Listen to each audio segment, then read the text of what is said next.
Economy is the backbone of the country. Jai Hind friends, just number 7. Today I have been given a wonderful opportunity to talk on the topic that good economics is good politics.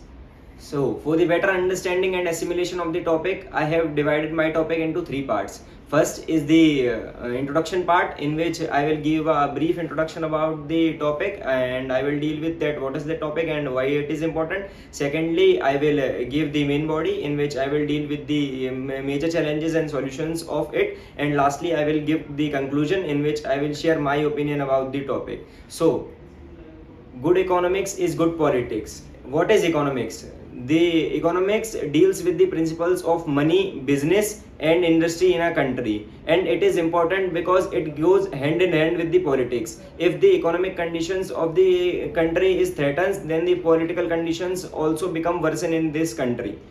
There are some major challenges in the path of economics and politics. We take the example of Sri Lanka.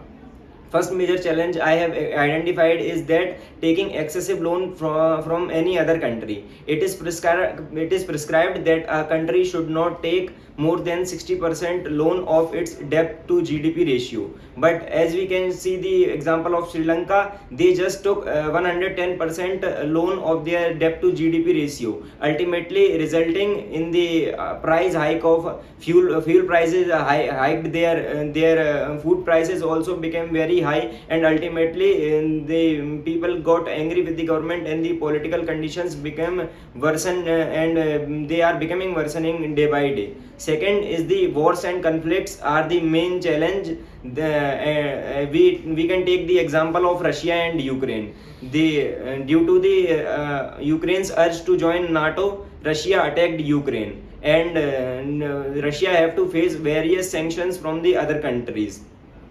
And the conflict between these two countries hampered the trade with in all over the world, and the whole world, not only Russia, can face the economic crisis due to this. The prices of sunflower oil, fuel prices, many things prices got hiked by this war, and Russia's population just start revolting against the government of Russia, and they lost the faith in their political powers, and the image of Russia at the world level, their political image also got damaged. So what can be the solutions for this?